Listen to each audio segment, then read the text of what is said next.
Hello everyone, welcome to success with Rai academy. 13 अक्टूबर 2020 के दैनिक जागरण के राष्ट्रीय संस्करण को आज के इस वीडियो में डिस्कस करेंगे।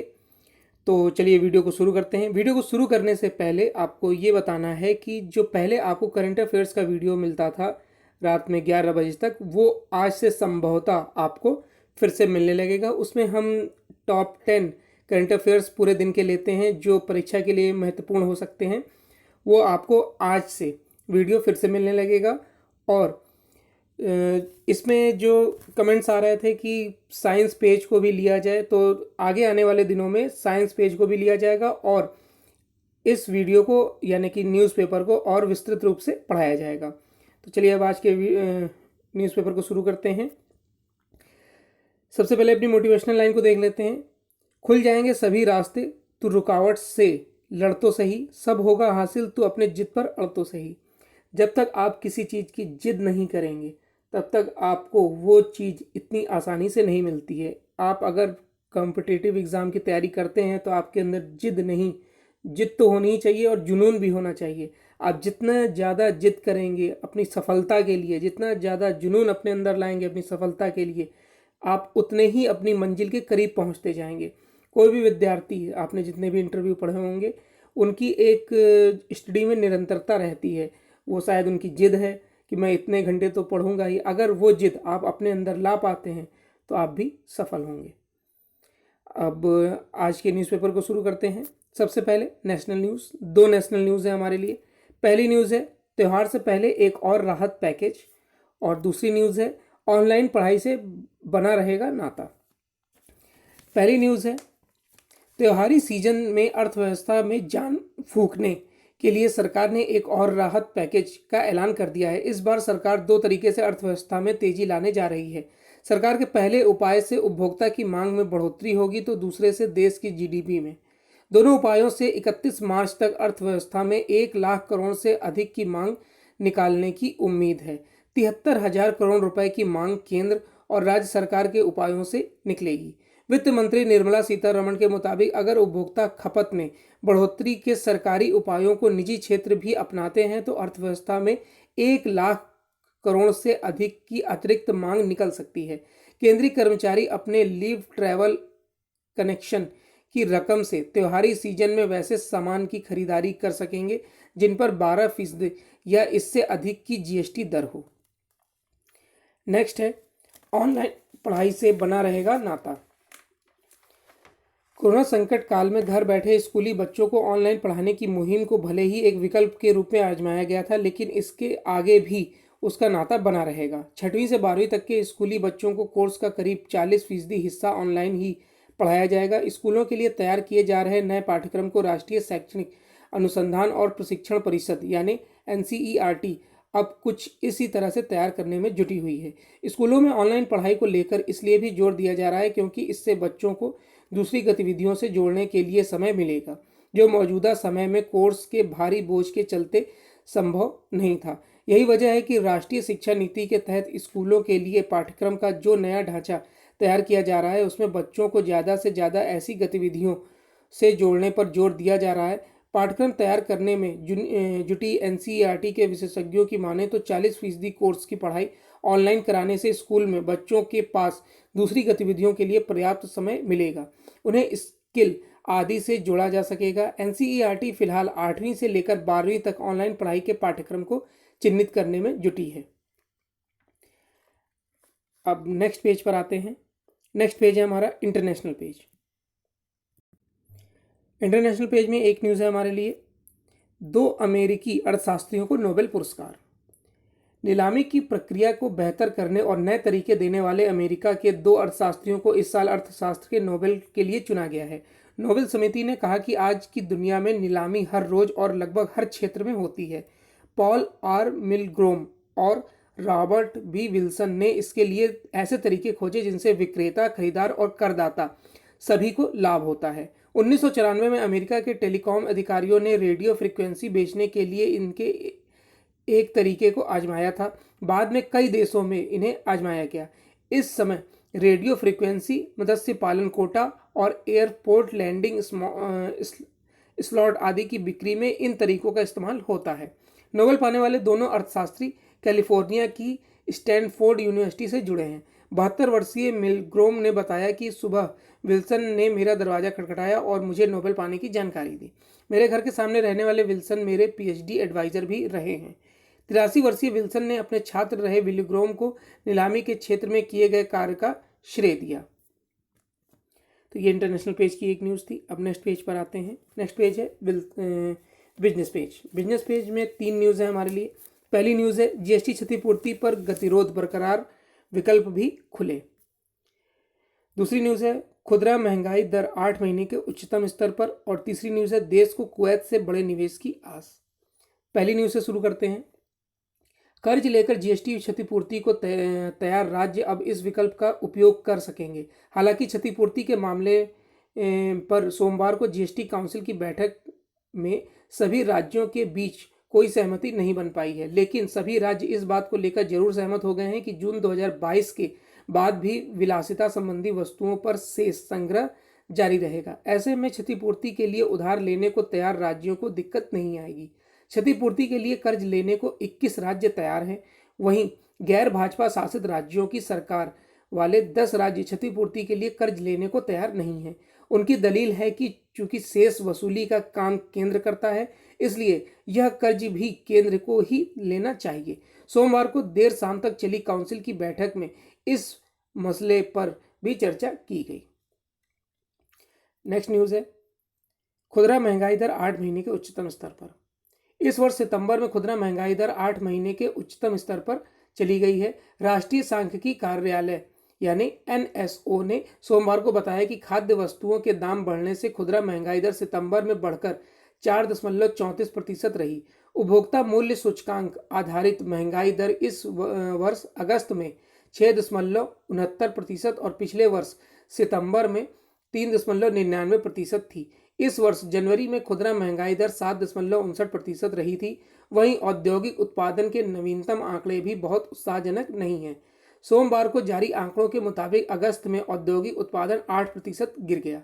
एनएसओ ने सोमवार को बताया कि खाद्य वस्तुओं की महंगाई दर सितंबर में 10.68% रही, जो अगस्त में 9.5% थी। भारतीय रिजर्व बैंक नीतिगत दर पर विचार करते समय मुख्य रूप से खुदरा महंगाई दर पर ही गौर करता है। पिछले वर्ष अक्टूबर में ही खुदरा महंगाई दर 4% के ऊपर रही है। नेक्स्ट है देश को कुवैत से बड़े निवेश की आस। कुवैत की यात्रा पर गए पेट्रोलियम मंत्री धर्मेंद्र प्रधान ने कहा कि वहां के निवेशकों को भारत में निवेश बढ़ाने के लिए प्रेरित करने की कवायद शुरू कर दी गई है। उन्होंने दौरे के पहले दिन कुवैत के पेट्रोलियम मंत्री और बिजली व पानी सेक्टर के कार्यवाहक मंत्री खालिद अली मोहम्मद अल फलेद से मुलाकात की। प्रधान के अनुसार बैठक में भारत और कुवैत के बीच तेल व गैस के क्षेत्र में साझेदारी और द्विपक्षीय निवेश को बढ़ाने पर चर्चा हुई है। कुवैत भारत का छठा बड़ा तेल गैस आपूर्ति करता है। खास तौर पर नेचुरल गैस की आपूर्ति में कुवैत अहम भूमिका निभाता है। इसके साथ ही कुवैत में लगभग 10 लाख भारतीय काम करते हैं, जो वहां विदेशी कामगारों के में किसी एक देश में सबसे बड़ी संख्या है। धर्मेंद्र प्रधान ने कुवैत पहुंचते ही सबसे पहले वहां के अमीर शेख नवाफ अल अहमद अल सहाब से मुलाकात की और पूर्व अमेरिकी शेख सबह अल अहमद अल जबर अल सबह की मौत पर शोक जताया। तो ये बिजनेस पेज की 3 न्यूज़ थी। अब नेक्स्ट पेज पर आते हैं। नेक्स्ट पेज है हमारा एडिटोरियल पेज। एडिटोरियल पेज में 3 आर्टिकल हैं। पहला आर्टिकल है विदेशी चंदे से मुक्ति पाने का समय। FCRA में संशोधन के आगे सरकार को यह भी सोचना चाहिए कि इतनी बड़ी अर्थव्यवस्था होने के बाद भी क्या हमें विदेशी अंशदान की आवश्यकता है। इसी पर लिखा गया है आर्टिकल। यह आर्टिकल लिखा है इंडिक अकादमी के सदस्य व स्तंभकार विकास सारस्वत द्वारा। दूसरा आर्टिकल है नीति निर्माण में जन संवाद का महत्व। कानून की सफलता उसकी प्रशासकीय खूबियों से ही नहीं बल्कि उसके सबल राजनीतिक संवाद से भी तय होता है। इसी पर लिखा गया आर्टिकल। यह आर्टिकल लिखा है जीबी पंत सामाजिक विज्ञान संस्थान प्रयागराज के निदेशक बद्री नारायण द्वारा। तीसरा आर्टिकल है हमारा शत्रुओं को संदेश। जिस तरह से सीमांत क्षेत्रों पर तनाव है अपने पड़ोसी देशों से, उसमें भारत ने प्रत्यक्ष रूप से संदेश दिया है कि भारत की सुरक्षा से कोई भी खिलवाड़ नहीं किया जा सकता। पहले आर्टिकल से शुरू करते हैं। विदेशी चंदे से मुक्ति पाने का समय। किसी स्वाभिमानी राज सत्ता में आर्थिक व राजनीतिक रूप से विदेशी हस्तक्षेप चिंता और नाराजगी का विषय होता है। अमेरिका में गत चुनाव से रूसी दखलंदाजी के आरोपों पर सियासी सरगर्मी बनी है। यह अलग बात है कि भारत में मित्रोखिन आयकाई से लेकर राजीव गांधी फाउंडेशन को चीन से हुई फंडिंग तक के मामले में उदासीनता ही दिखी, परंतु समय समय पर घटने वाले इन शर्मिंदगी भरे प्रकरणों से भी बड़ी समस्या गैर सरकारी संस्थाओं यानी एनजीओ को संस्थागत रूप से प्राप्त होने वाली विदेशी पूंजी है। यह सही है कि तमाम विदेशी मदद और गैर राजनीतिक और सकारात्मक प्रकल्पों के माध्यम से व्यय होती है, मगर विदेशी चंदे का एक बड़ा हिस्सा देश में धर्मांतरण, सामाजिक विघटन, उपद्रव, न्यायिक दखल और सार्वजनिक विमर्श को प्रभावित करने से भी खर्च किया जाता है। धर्मांतरण ही नहीं, विकास परियोजनाओं को रोकने के लिए सुनियोजित आंदोलन के पीछे भी FCRA संबद्ध संगठनों की भूमिका सामने आती रही है। 2015 में IB की एक रिपोर्ट के अनुसार ऐसे कई आंदोलन द्वारा भारत की GDP को 2 से 3% तक का नुकसान हो रहा था। इस रिपोर्ट में विदेशी रूप से ग्रीन पीस इंडिया का जिक्र किया गया था। तमिलनाडु में कणकुलम परमाणु ऊर्जा परियोजना और ओडिशा के नियमिगिरी में पास्को परियोजना के विरोध के बाद तत्कालीन UPA सरकार ने भी कई संगठनों पर कार्रवाई की थी। इसी तरह स्टारलाइट की तुतीकोरन स्थित कॉपर परियोजना के बंद होने के गंभीर परिणाम भी देश के उद्योगों को भुगतने पड़ रहे हैं। राष्ट्रीय सुरक्षा को लेकर भी FCRA लाइसेंसी संगठन सवालों के घेरे में आते हैं। भीमा कोरेगांव कांड की जांच कर रही एजेंसियों को मिशनरी संगठनों द्वारा प्राप्त हुए धन के नक्सलियों तक पहुंचने के सबूत मिले हैं। मोदी सरकार ने पिछले 6 वर्षों में बहुत सारे संगठनों पर कार्रवाई की है। करीब 20,000 संगठनों के FCRA लाइसेंस रद्द कर दिए गए हैं और कई अन्य पर कानूनी कार्रवाई की गई है। जाहिर है कि यह कार्रवाई ऐसी ताकतों को नागवारा गुजरी है जिन्होंने विकास परियोजनाओं के विरोध, धर्मांतरण, अनुचित हस्तक्षेप को अपना धंधा बना लिया था। संशोधित FCRA ऐसे अन्य संगठनों की गतिविधियों पर नजर रखने में सहायक सिद्ध होगा जिनका पता संदिग्ध आचरण वाले एमनेस्टी इंटरनेशनल द्वारा देश से अपना काम समेटने से पहले करते थे। परंतु इन संशोधनों के आगे सरकार को यह भी सोचना होगा कि इतनी बड़ी अर्थव्यवस्था होने के बाद भी क्या हमें किसी प्रकार के विदेशी अंशदान की दरकार है। विदेशी मदद निहित स्वार्थ के तहत ही भेजी जाती है। हमारा कॉर्पोरेट सोशल रिस्पॉन्सिबिलिटी यानी CSR फंड करीब 5,000 करोड़ रुपए सालाना हो चुका है। ऐसे में देश के भीतर और केवल विदेश से भारतीय मूल के लोगों को ही पर्याप्त धन इकट्ठा किया जा सकता है। इस लिहाज से सरकार का अंतिम ध्येय विदेशी चंदे से पूरी तरह मुक्ति ही होना चाहिए। नेक्स्ट आर्टिकल है नीति निर्माण में जनसंवाद का महत्व। भारत सहित पूरी दुनिया में जहां भी जनतांत्रिक राजनीति है वहां जन कल्याण से जुड़ी नीतियां बनाना बहुत ही महत्वपूर्ण काम है, लेकिन इन नीतियों को जनता के बीच ठीक से ले जाना, उन्हें सरल ढंग से समझना भी उतना ही महत्वपूर्ण होता है। जनतांत्रिक प्रशासन में यही वह खास बात होती है जो जनतांत्रिक राजनीति के पक्ष विपक्ष दोनों के लिए राजनीतिक संवाद का आधार तैयार करती है। सत्ता में रहने वाले दल उनके जनता के बीच ले जाने को प्रशासनिक के साथ साथ अपना राजनीतिक कार्य मानते हैं। वहाँ विपक्ष उनके अंतर्विरोधियों को उभार कर और शासन की आलोचना से अपनी प्रासंगिकता साबित करने की कोशिश करता है। दुनिया में प्रशासन व नीतियों के इर्द गिर्द घटित हो रही राजनीति को देख तो कई बार अच्छी नीतियों को भी ठीक से जनता के बीच ले जाने के कारण सत्ताधारी दलों को आलोचना एवं अलोकप्रियता का सामना करना पड़ता है। यानी नीतियां, कानूनों, कार्यक्रम को बनाने के साथ ही जनता को उनके बारे में समझाना, उन्हें अपनी तर्क एवं पक्ष से जोड़ना भी जनतंत्र में एक अहम राजनीतिक कार्य होता है। अभी हाल ही में मोदी सरकार ने कृषि एवं श्रम सुधारों से संबंधित कई महत्वपूर्ण कानून बनाए हैं। इससे पहले राष्ट्रीय शिक्षा नीति को मंजूरी भी दी गई थी। ये तीनों कदम भारतीय समाज के 3 बड़े समूहों के वर्तमान एवं भविष्य के निर्माण से जुड़े हैं। ये 3 सामाजिक समूह हैं, कृषक, मजदूर और छात्र। भारत में कृषक आबादी 60% से ज़्यादा है। वर्ष 2012 में एक गणना के अनुसार देश में करीब 48 करोड़ श्रमिक हैं। चीन के बाद पूरी दुनिया में श्रमिकों की यह दूसरी बड़ी आबादी है। तीसरी बड़ी आबादी छात्र एवं युवाओं की है। भारत में लगभग आधी आबादी 25 वर्ष से कम उम्र के युवाओं की है, जिनमें छात्रों की एक बड़ी संख्या है। भारत में प्राथमिक एवं माध्यमिक शिक्षा को छोड़ दें तो सिर्फ उच्च शिक्षा में ही करोड़ों छात्र पढ़ते हैं। चूंकि जनतंत्र में सुधार के कानून देश एवं समाज में बड़े परिवर्तन लाते हैं, फलतः जनता उन्हें लेकर संवेदनशील रहती है। राजनीतिक दल उनकी संवेदना से ही अपना पक्ष एवं विपक्ष बनाते हैं। इसके लिए जरूरी होता है बेहतर जनसंवाद की रणनीति पर टिका एक प्रभावी राजनीतिक विचार विमर्श।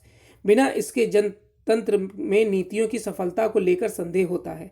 इसी मामले में जनतंत्र एवं जनतांत्रिक राजनीति मात्र विशेषज्ञों की दुनिया नहीं है, वरन आमजन की दुनिया है, जिसमें खास जन शामिल तो होते हैं, पर पृष्ठभूमि में इन पर हैरानी नहीं कि राजग सरकार के सामने कृषि एवं श्रमिक संबंधी नीतियों को जनता के बीच स्वीकार्य बनाने की चुनौती बनी हुई है। नेक्स्ट आर्टिकल पर आते हैं। शत्रुओं को संदेश। सीमांत क्षेत्रों में आवागमन की सुविधा बढ़ाने और वहां तक सेना की पहुंच आसान बनाने के लिए बनाए गए 44 पुलों का एक साथ लोकार्पण भारत सरकार की इस प्रतिबद्धता का परिचायक है कि सीमाओं की रक्षा के लिए कोई कोर कसर बाकी न रह जाए। जम्मू कश्मीर, लद्दाख, हिमाचल प्रदेश और उत्तराखंड के साथ ही पूर्वोत्तर के राज्यों में द्रुत गति से बनाए गए इन पुलों की उपयोगिता आम लोगों के साथ साथ सेना के लिए भी स्पष्ट है। ये पुल आर्थिक विकास के साथ साथ देश की सामरिक शक्ति को बल प्रदान करने वाले भी हैं। इन पुलों के निर्माण में केवल इसलिए तेजी नहीं दिखाई गई कि बर्फबारी का समय करीब आ रहा है, बल्कि इसलिए भी कि अहंकारी और अड़ियल चीन बदनीयती का परिचय देने में लगा हुआ है। चीन के साथ साथ पाकिस्तान भी नापाक इरादों से लैस नजर आ रहा है। शायद इसलिए रणनीतिक महत्व के इन पुलों का लोकार्पण करते हुए रक्षा मंत्री राजनाथ सिंह ने बिना किसी लाग लपेट कहा कि ऐसा लगता है कि चीन और पाकिस्तान किसी खास इरादे से मिलकर भारत के लिए समस्या पैदा करने में लगे हुए हैं।